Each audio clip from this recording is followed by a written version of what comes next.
Bonjour à tous et bienvenue dans le Flash d'information. Landstat, l'Agence nationale de la statistique, a lancé une campagne de sensibilisation à Bobo pour le recensement général des entreprises et établissements de Côte d'Ivoire. L'opération qui débutera le 13 février prochain vise à identifier et enrôler les acteurs économiques pour une meilleure planification du développement national. Le reportage de Astosoro et Diarasuba Ami vous sera proposé tout à l'heure dans le 13h. Le centre hospitalier régional de Dimbokro bénéficie d'une nouvelle ambulance offerte par le maire Adama Coulibaly. L'initiative vise à améliorer la prise en charge médicale des patients et renforcer les services d'urgence de l'hôpital. Le témoignage de Godfrey Okambawa. Cette ambulance médicalisée de dernière génération est équipée de différents matériels, dont un moniteur, des bouteilles d'oxygène et des trousses d'intervention rapide. Occasion pour le directeur régional de la santé de présenter les acquis de ces derniers mois, entre autres la dotation d'un scanner, le tout premier de ce centre hospitalier de référence dans la région du Nzi, et la mise en place d'une unité de production d'oxygène. Beaucoup de matériel, ce qui fait qu'on peut même transporter un malade, c'est comme dans une salle d'hospitalisation. Le moniteur, tout le matériel y est. Nous sommes très heureux de recevoir cette ambulance de la part de M. le ministre. Pour le maire de Dimbokro, l'amélioration du plateau technique du CHR est une préoccupation majeure. Il faut appeler l'attention du corps médical sur la nécessité de veiller, comme ils le font déjà, à la santé de nos populations. Aujourd'hui, bien sûr, nous parlons de santé, mais il n'y a pas seulement que la santé. Il y a l'éducation, il y a la question d'hydraulique, il y a la question d'emploi. Tout ça, ce sont des questions importantes qui ont été donc consolidées dans un programme spécial qu'on appelle Programme social du gouvernement, PS-Gouv. Cette ambulance vient s'ajouter à deux autres dont dispose actuellement le CHR de Dimbokro pour une prise en charge rapide des malades. Offrir des soins de qualité, renforcer les infrastructures sanitaires, c'est une priorité et cette remise d'ambulance en est une parfaite illustration. Mais au-delà du secteur de la santé, un autre domaine stratégique est au cœur des enjeux de développement, celui des industries culturelles et créatives.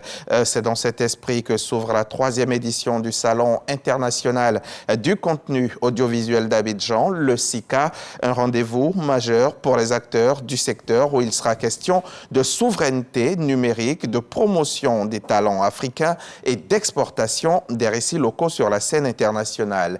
L'objectif, c'est bâtir un marché audiovisuel compétitif et globalisé, une ambition portée par cette édition 2025 qui s'annonce riche en échanges et en perspectives. Frédéric Gorebi, Jean-Marc Djadji et Adama Sangaré étaient au lancement officiel hier vendredi. Ils nous en parleront dans le détail tout à l'heure à 13h.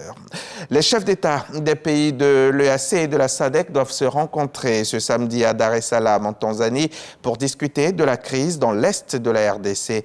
Jusqu'ici, les organisations régionales d'Afrique de l'Est et d'Afrique australe avaient mené des médiations parallèles. William Ruto, président du Kenya et président de l'EAC, a annoncé la participation de ses homologues congolais et rwandais. Hier vendredi, les ministres des Affaires étrangères des deux blocs régionaux ont déjà tenté d'accorder leur violon pour que ces discussions soient un succès. La présidence congolaise a déjà fait part de ses exigences, un cessez-le-feu immédiat, le retrait du M23 et des forces rwandaises du territoire congolais, la réouverture de l'aéroport de Goma, la rétrocession de la ville aux autorités légitimes et enfin la condamnation du Rwanda. Et c'est sur ce dernier point que l'EAC et la SADC ont du mal à s'accorder. Les États-Unis ne fourniront plus d'aide ou assistance à l'Afrique du Sud. C'est ce qu'a annoncé hier le président américain Donald Trump, mettant ainsi sa menace à exécution afin de dénoncer une loi sur l'expropriation qu'il juge discriminatoire envers les fermiers blancs. Cette loi permettra au gouvernement sud-africain de saisir les propriétés agricoles de la minorité ethnique des Afrikaners sans compensation. C'est ce qu'a dénoncé Donald Trump dans un décret ordonnant le gel de tout financement tant que le gouvernement sud-africain continue ses pratiques injustes et immorales. Il a également cité l'accusation de génocide portée par l'Afrique du Sud contre Israël pour sa guerre dans la bande de Gaza et le renforcement des relations entre Pretoria et l'Iran. Justement, concernant la bande de Gaza, Israël et le Hamas doivent procéder ce samedi 8 février au 5e échange d'otages contre des détenus palestiniens dans le cadre d'un accord de cessez-le-feu à Gaza. On attend la libération de 3 Israéliens et de 183 Palestiniens. Tout comme la semaine dernière, le 5e échange va se passer dans 2 sites de la bande de Gaza de manière successive. Ce sont 3 otages israéliens, des civils qui seront remis en liberté et en échange, Israël va libérer 183 prisonniers, dont 18 condamnés à des peines de prison à perpétuité avec des figures connues comme Liad Abu Shidam, condamné par Israël pour avoir commandité un double attentat suicide à Beersheva en 2004, une attaque qui avait fait 16 morts et plus de 100 blessés. Fin de ce flash. Le point complet de l'actualité, c'est à 13h sur RTI.